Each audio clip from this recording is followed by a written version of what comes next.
Now, you remember from last week that we're in the moment of phasing out of the 1960s, moving into the 1970s. But of course, human actions, inactions, chronology is not simply as neat as dates on a calendar, as a timeline. A lot of the social confusion and violence and cultural excitement, actually, of this era of the late 60s is right there in the 1970s. And this lecture is actually trying to canvass some of the political turmoil and its marriage to popular culture in the early 1970s. By way of context, though, let me start in the spring of 1970. On April 30th, and actually let me it's frankly just focus on 2 weeks in 1970. On April 30th, President Nixon announces the invasion of Cambodia, the escalation of the war in Southeast Asia in general, and the need for 150,000 more troops to find a lasting peace. In response, on the campus at Kent State in Ohio, the ROTC building is set on fire. The Ohio governor dispatches National Guard to make sure the campus remains peaceful. On May 4th, this attempt to keep the peace on Kent State evaporates when 28 guardsmen open fire on Kent State students, killing 4 and wounding 9.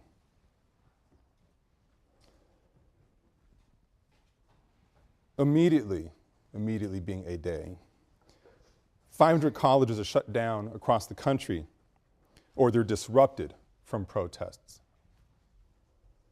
Our country, according to college protesters, our country is now attacking us. Makes tremendous headlines. On May 14th, 10 days after Kent State, at Jackson State University, historically black university, during a student protest, state and highway patrolmen opened fire with automatic weapons into dormitories. Allegations are that someone was sniping at them. No evidence was ever found to that end. They opened fire without any warning,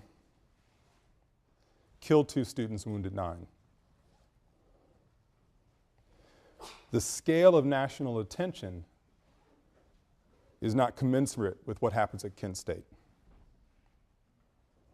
So in the African American community, there is a sense that the police state, in this case state and highway patrolmen, could kill our college students without anybody worrying too much. But at Kent State, also inexcusable. They could kill the students and it becomes a national catastrophe. Meanwhile, in New Haven, just about 2 blocks from here, well, actually all throughout New Haven, the Black Panther Party and the FBI are at a standoff. Black Panther Party and fellow travelers had come to New Haven essentially to protest the murder trial of Bobby Seale, who's accused of authorizing the murder of Alex Rackley, a member of the Black Panther Party, people believed to have been an informant to the FBI. 15,000 people descend upon the green. Panthers, Panther supporters, sort of anarchist hippies called the Yippies, led by Abby Hoffman, fellow travelers of all sorts. And there was a real fear that the city is going to be collapsed into a race riot. The university, under the leadership of Kingman Brewster, the president at the time, does something that people never expected and actually opened its doors to the Black Panthers. Created a mechanism, Brewster felt, that would relieve some of the pent-up anxiety and tension over what's happening around the country and then locally. Classes are canceled, there's student strikes. I think 2 or 3 pipe bombs go off at Ingalls Rink. It's a level of chaos that you are not familiar with. Kingman Brewster declares that he actually doubts, and I'm paraphrasing here, whether a black person can get a fair trial anywhere in America.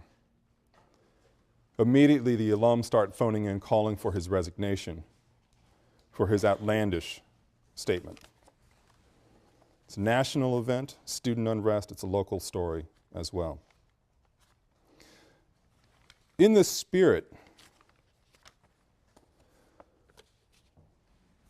of what's going on in the country on the college campuses, in the nation with the call for federal for more military troops, invasion of Cambodia, you have an astonishing, almost sort of a call and response by a lot of cultural artists.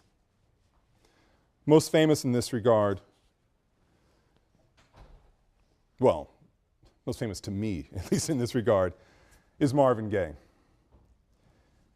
Marvin Gaye, who had made a career at Motown by piecing together and performing love songs, branches out a year later in May of 1971 with something really quite different. So he's known for this.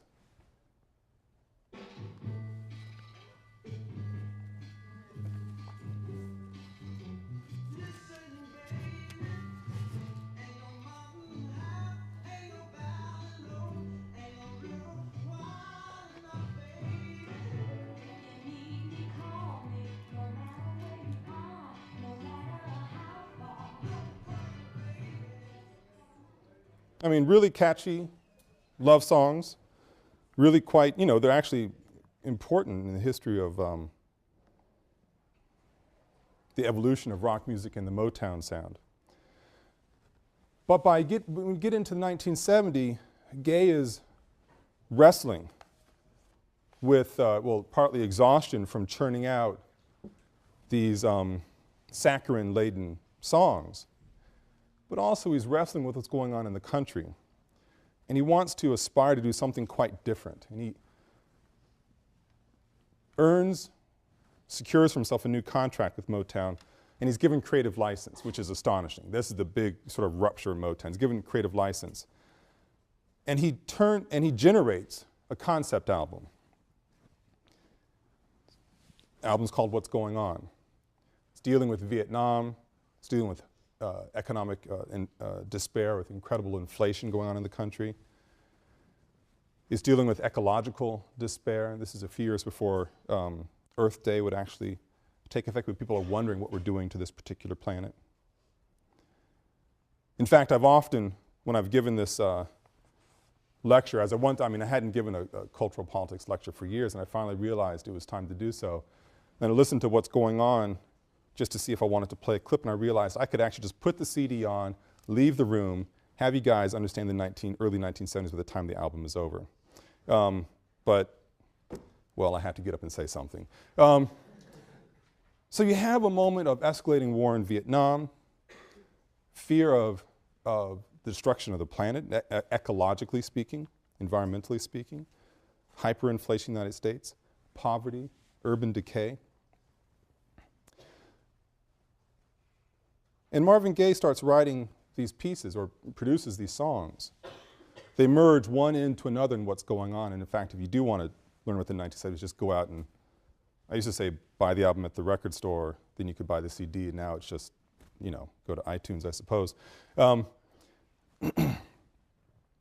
you should patronize Cutler's, the local record store.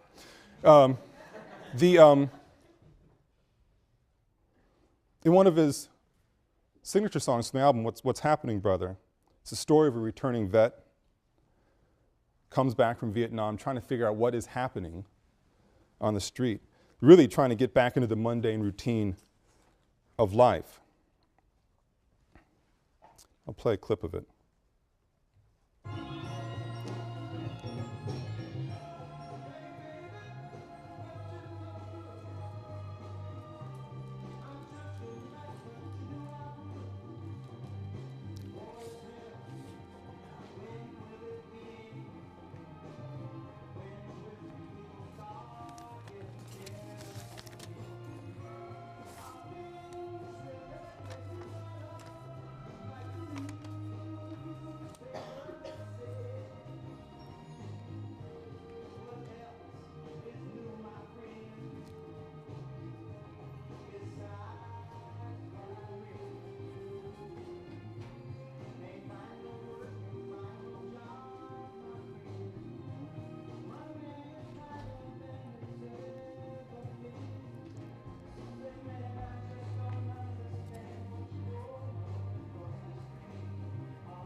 If you have the lyric sheet in front of you, it's self-evident. For those of you who don't, guy's just come back from war. He's wondering if he's reading the newspaper if what he's reading is true, and he's talking about civil rights here. Are things actually getting better? Can't find a job, though. Money is tight. I don't understand what's going on around here. And then just wondering, you know, are they still doing the stuff they used to do? Going to the dances? Do you think anybody has a chance to succeed, in this case a ball club? I want to know what's going on, what's happening. Someone who's lost and trying to find his way. Very soon you get an answer in the same album, in the song Inner City Blues, hearkening back to Gil Scott-Heron, Whitey on the Moon.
Sending people to the moon, spending on people who don't have anything, please, instead. People taking all of our money. This is exactly Gil Scott-Heron's lament from the same era. He closes the song throwing up both my hands in a lament. Now, if you think I'm stretching this a little bit, I mean, this is just one album after all, let me share with you a personal story. It's happening in 1971, 72, and 73. I was too young to remember it, actually. But in 1990, let me think, what would this have been? 1997 or so, I was living in Los Angeles. My father and mother come to visit me and my wife. And we're driving, we go out to, he lived in LA for a while when, during this era. We drive out to visit some old friends of his in Los Angeles and have a great night. Come back, we're driving back, and I happen just to put on this album. I listen to it all the time. He and my mother riding in the back seat, and after a while I realized something doesn't sound quite right. And then I realized what I'm hearing in the back seat is weeping. I mean, flat out weeping. I turn down the music, ask what's going on, and my father just says, I just can't talk about it. Get back to the house. I've never seen this guy cry my entire life. So I don't know what has actually happened. Sit down with him, and my mother says, Wendell, just tell him what happened there. And my father essentially had flashback. He was a Vietnam vet himself, flew in the Air Force. And he's saying that album, it just brought everything back. I mean, you just don't understand, he tells me, what it was like. People going off and trying to risking their lives for the country and being treated the way they were treated upon their return. And Marvin Gaye really understood it, the sense of confusion that many people, not just vets, but certainly his case, vets come back trying to figure out what is going on in this country. What do they actually fight for? Feeling a sense of moral confusion as well. My father even talked about the economy and the ecological landscape, all in that same moment. He goes, that album really captured it all. Marvin Gaye understood what was going on.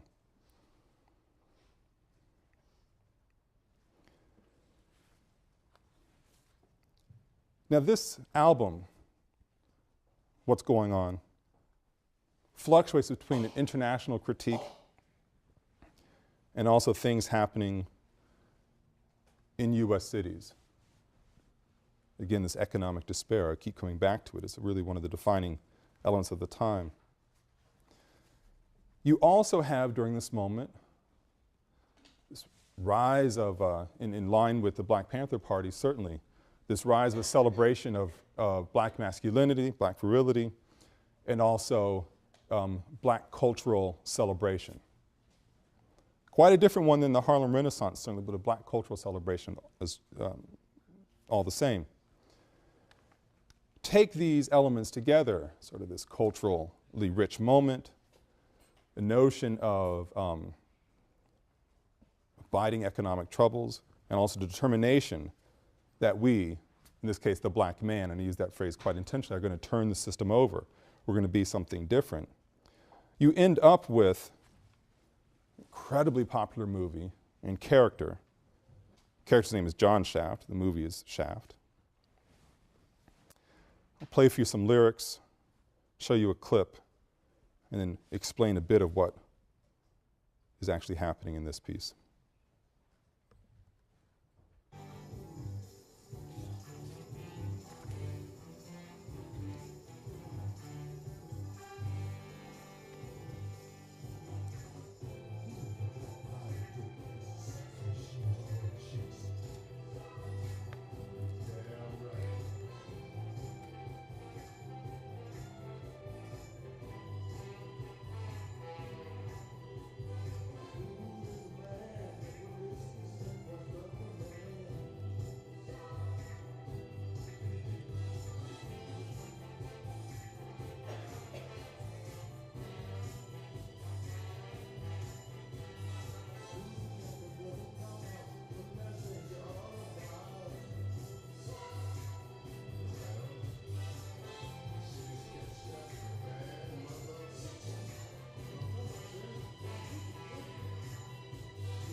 Every year when I play this, I forget to do a vocal boost because the lyrics, Isaac Hayes' voice is so deep that you lose out in the lyrics. Who's the black private dick that's a sex machine to all the chicks? Supposed to say Shaft. You're damn right. Who is the man that would risk his neck for his brother man? Shaft. Thank you. Can you dig it? Who's the cat that won't cop out when there's danger all about? Shaft. Right on. You see, this Shaft is a bad mother, but I'm talking about Shaft. All right, you get it. Anyway, I mean, it is humorous to, especially when looking like this and being what I am and singing this song. But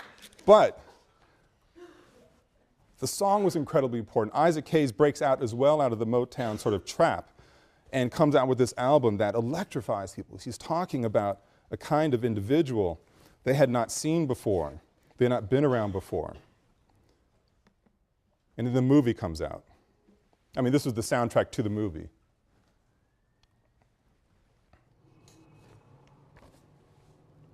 See, walking through New York Times Square, which used to be a complete cesspool.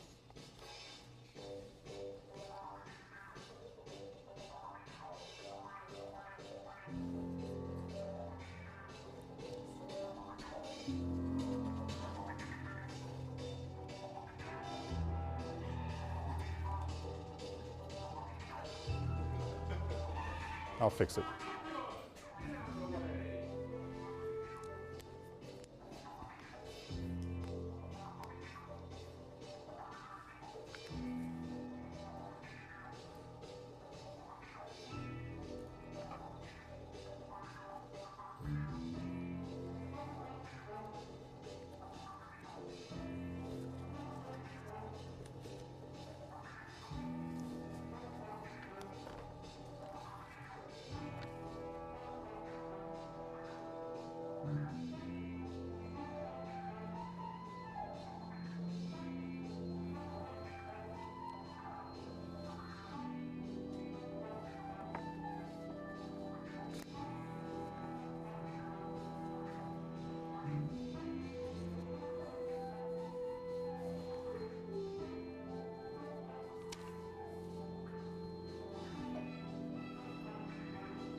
Now, I played the extended clip here. There's a couple of moments that are rather important. One is just the street scene that Shaft is walking through. New York City, Times Square is not the place you've come to know with its sort of carnival atmosphere. It was a place of, you know, XXX movie theaters, prostitutes, drug use and such.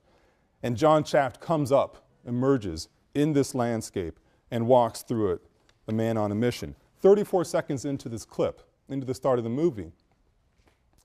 You may have seen it, and I don't know if the lights were down enough yet for you, but he crosses the street and someone comes up about to hit him. He stops the car and gives him the finger. You know, in the grand scheme of things, especially what we see today in our movies and our YouTube clips, this doesn't even register. This was a mind-blowing moment in American cinema when this movie comes out. The black man walking through a place like he owns it, giving the finger to a white guy in a car. And he continues walking. He's walking through his long leather black coat, certainly reminiscent of the Panthers, but he looks a little bit different. And it turns out when this guy tries to sell him a hot timepiece that he's a cop. So the question is, who's the man? And it turns out, yeah, thank you. Well played, yes. That Shaft is the man. He's virile, he's masculine. As the lyrics say, he's a complicated man. And so you have a new kind of visual representation of blackness, bless you. Now Shaft is one of the finer productions of a cultural moment in cinema called Blaxploitation.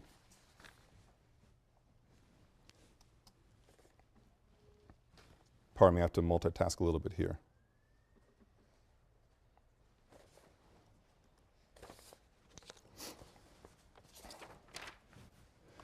Blaxploitation begins in 1971. Begins all in this moment. Begins with a movie, really an art piece by a man named Melvin Van Peebles. The movie is called Sweetback's Badasssss Song.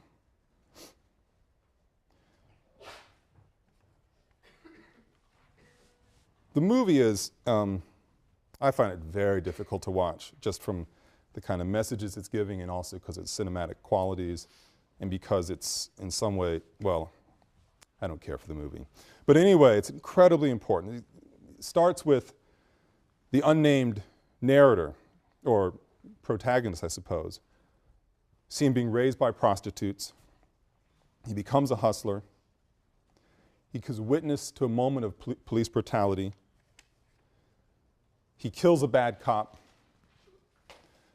And because he committed one of the ultimate offenses, he has to go on the run. And the movie is essentially, it's a flight movie. He's going through all these different scenes,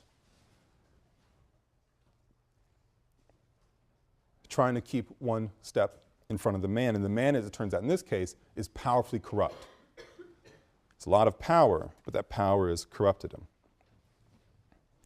And you see Melvin Van Peebles, he's the lead in his own movie, you know, going through, I mean, any kind of slice of life you can imagine, representing the 1970s. Drug use, sex scenes, pimping, prostitution, crime, always trying to stay one step in front of the man. And the movie becomes an inspiration for the formula that becomes Blaxploitation.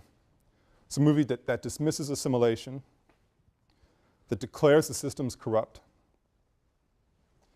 It is a reflection of black power militancy. No matter what, it's a counter to white hegemony. This is how you could characterize most of the Blaxploitation films. There are wrinkles, we'll get to that in a moment, but I want to play for you one of the last few clips.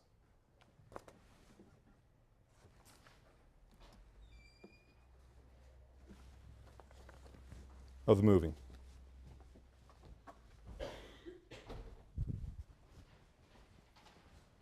What you're seeing here, it's a strange close-up, the camera looking down in a shallow creek panning up to see a gutted police dog that had come to hunt down the narrator. You see it from a slightly comfortable distance. And again, it's a movie that's about flight.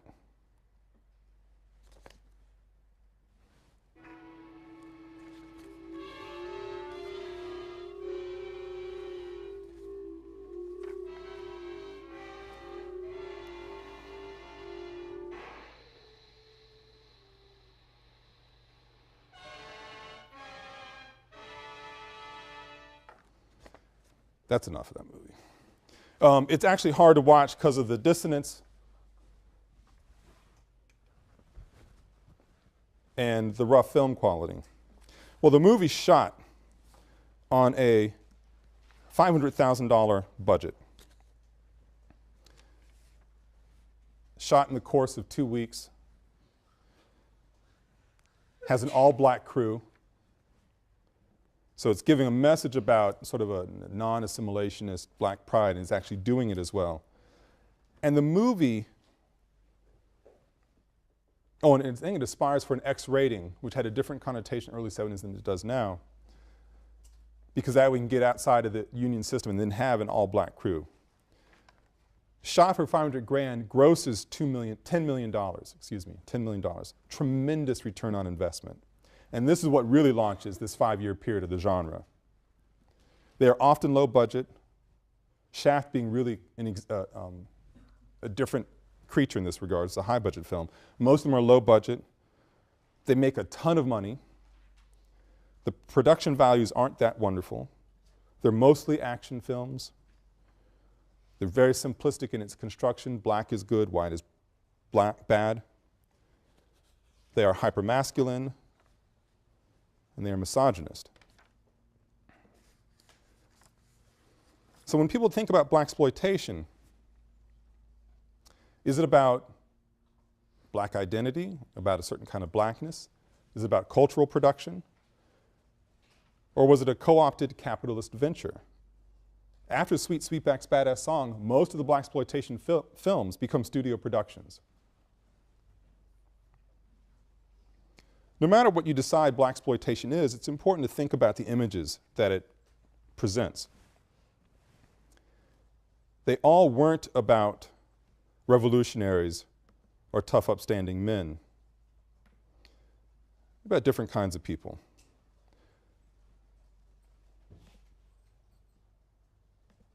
Play a clip from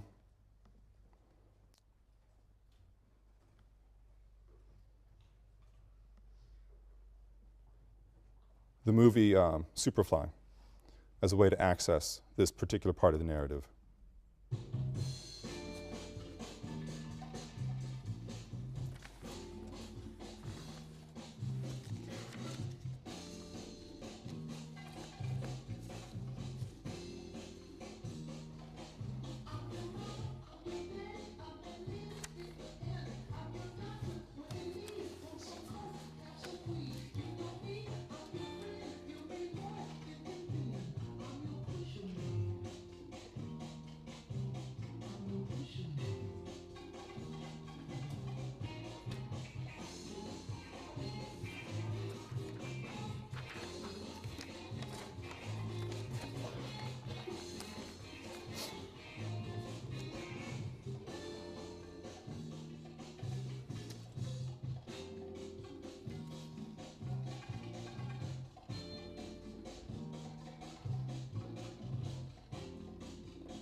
So this is a song celebrating a pusher. I'm your mom, I'm your daddy, I'm that nigger in the alley. I'm your doctor when in need. Want some coke, have some weed. You know me, I'm your friend, your main boy, thick and thin.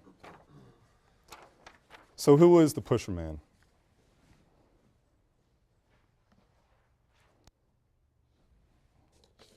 Play the opening montage from Superfly.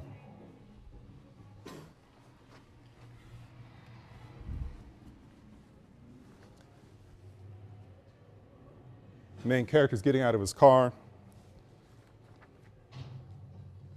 That is the main lead character right there.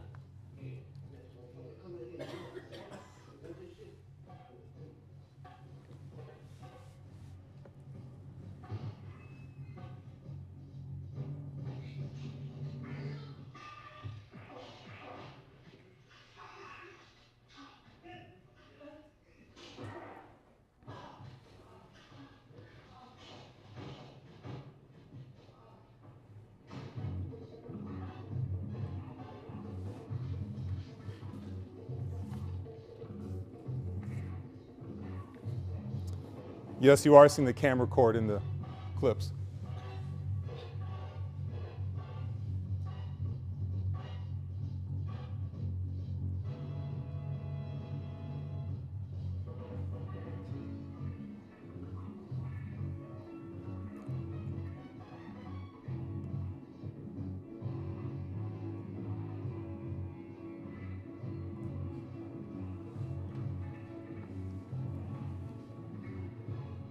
The filmmakers didn't need a set. They had New York City to use as its perfect backdrop.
So I played this extended clip the same way I played Shaft. I mean, these movies are coming out at essentially the same time, but they're telling quite a different story.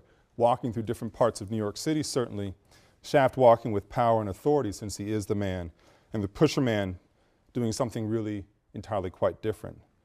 Still, also walking through New York City and its sites of economic devastation. Right before this clip, you see the pusher man getting out of bed. He has, as the lyrics from the Curtis Mayfield song, the baddest bitches in the bed, getting out of bed with a white woman, which is of course important for all the racial narratives about that kind of coupling possibility, living in a very fancy apartment, and he's really trying to get out. He's made enough money trying to get out of the system, and then he's got to get these petty thieves who are trying to take some of his dope. The story is then about a pusher man trying to exit the high life. He's going to make one final score and retire. But as the story goes through, he discovers that the people who are actually the drug kingpins in New York City, the ones he has to make this final score with, are the police. The commissioner of the police is the biggest drug kingpin in the city. And the pusher man comes to the heroic conclusion by setting up the police commissioner. So you have here perhaps a hero, perhaps an anti-hero. It's really quite unclear. But you certainly, I mean, in terms of what's being celebrated here. But you certainly have the lingering part of Blaxploitation that the man, when it is the white man, not John Shaft, of course, the man, usually a person in great authority structurally in the system, is the cause of degradation in the black community. Now, I've talked about the fact that that Blaxploitation is celebrating manhood and of a complicated nature. It's also doing something quite different. You know, people often point to Pam Grier as a wonderful example, a Blaxploitation film star. You know, she's always winning in the end. Her first movies in this regard, Foxy Brown. It's a story about Foxy. Her brother is set up by a drug kingpin. This is one of the great narratives of Blaxploitation. Her boyfriend is killed by the man, and she's going to infiltrate the mob to exact her revenge. And the way she infiltrates it is becoming a prostitute. In fact, the beginning of the movie, before this stuff unwinds, you have Pam Grier getting out of bed with the phone rings, and within a few seconds she's bare-chested. I mean, this is what Blaxploitation and white and female power is suggested by Pam Grier. Her sexuality is her power. Anyway, I want to play the last couple of minutes from Foxy Brown. It has a twist on this narrative of who's the man, in fact, how black power is interwoven in this in interesting ways.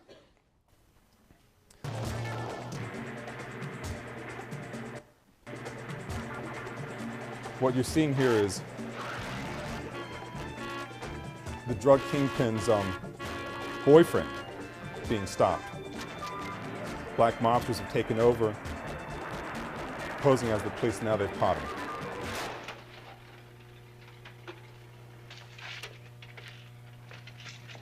What are you gonna do? What do you want?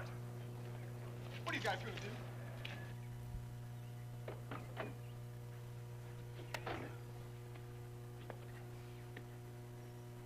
What are you, crazy? What are you? He's ready, sister. No, you... You're crazy. You can't do this. You can't do that. No, no, Foxy. Oh, no, you can't. Ah!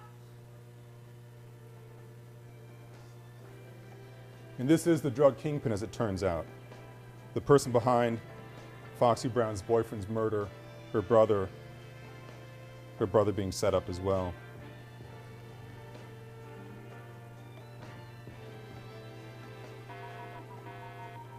The alarm's been tripped.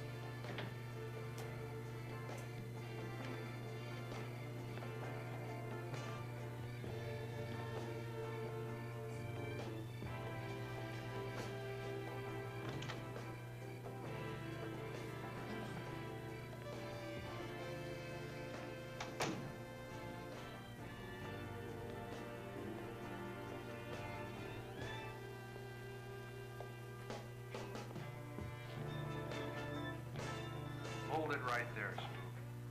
Yeah, you're gonna be a spook for real pretty soon. Hands up.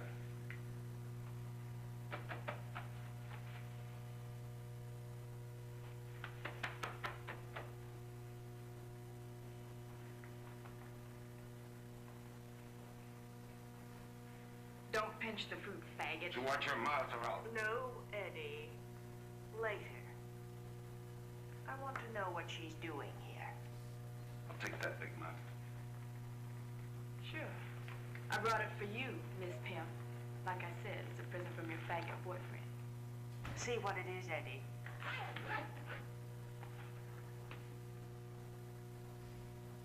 Well, what is it? I don't know. Looks like a pickle jar or something. Bring it here.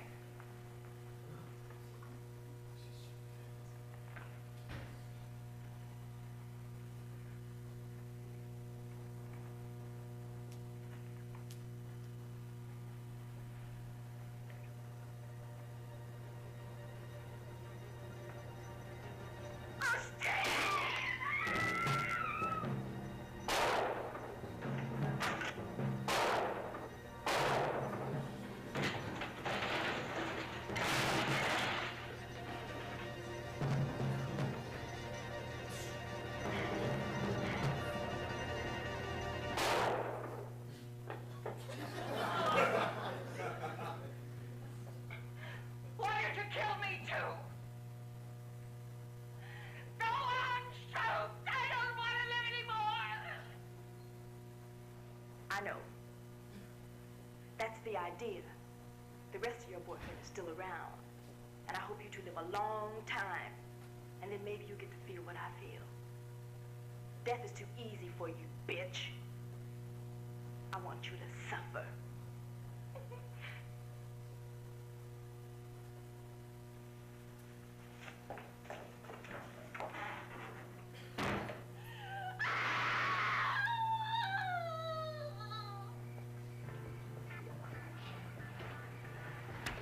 Super bad. The party's over, Oscar. Let's go.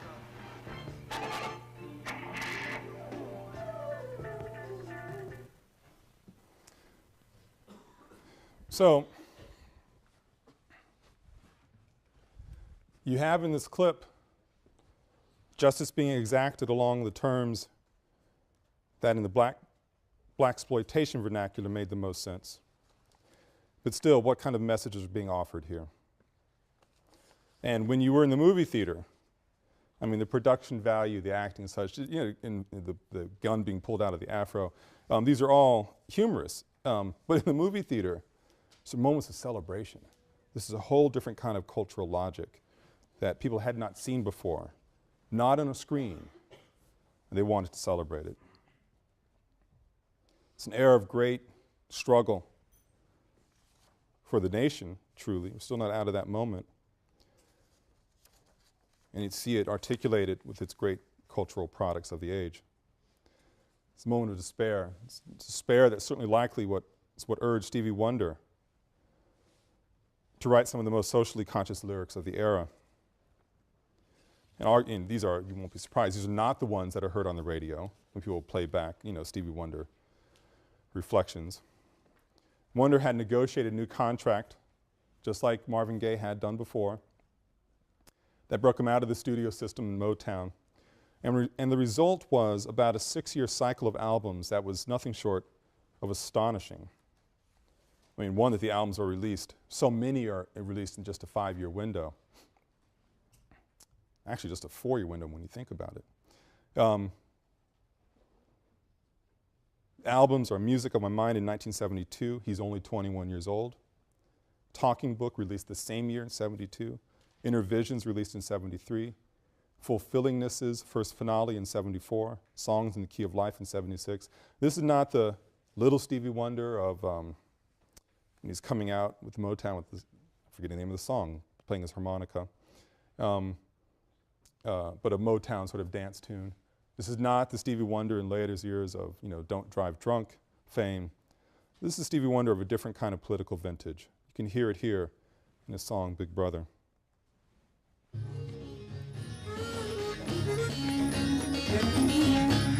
Your name is Big Brother. You say that you got me all in your notebook, writing it down every day. Your name is I'll your name is I'll see you.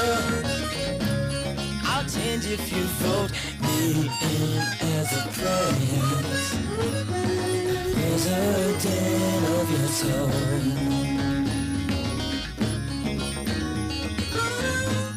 I live in the ghetto. You just come to visit me round election time.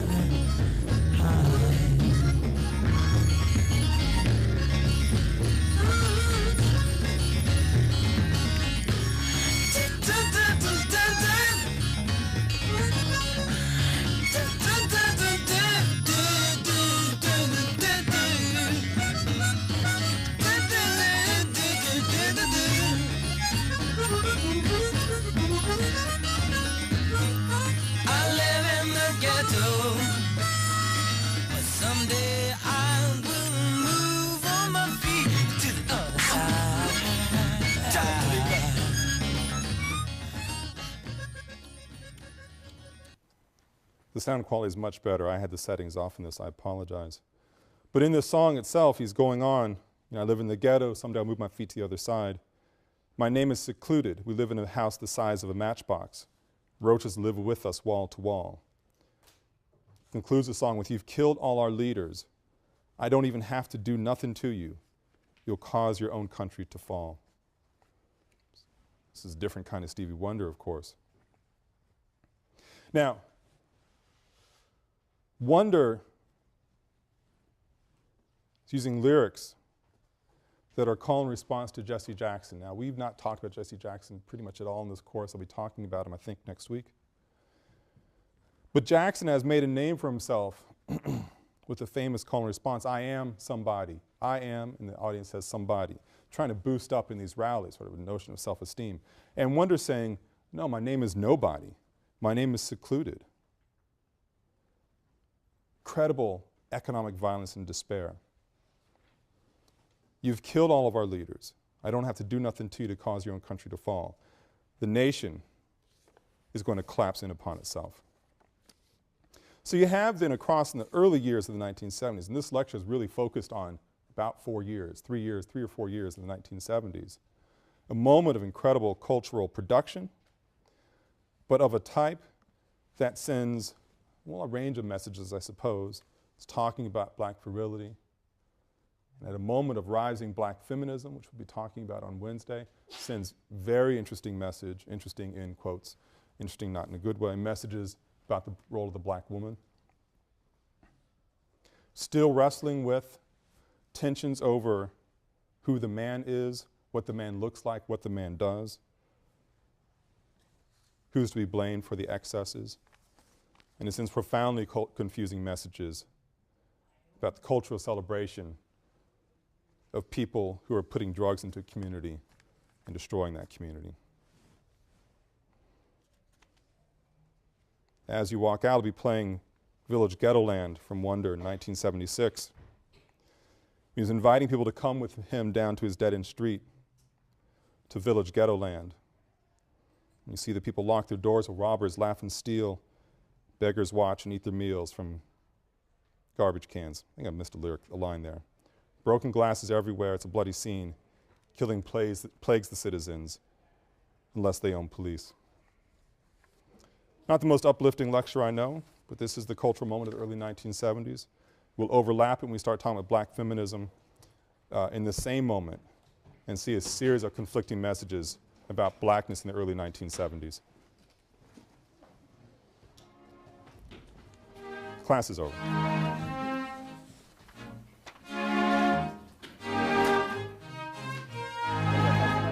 Would you like to go with me down my dead-end street?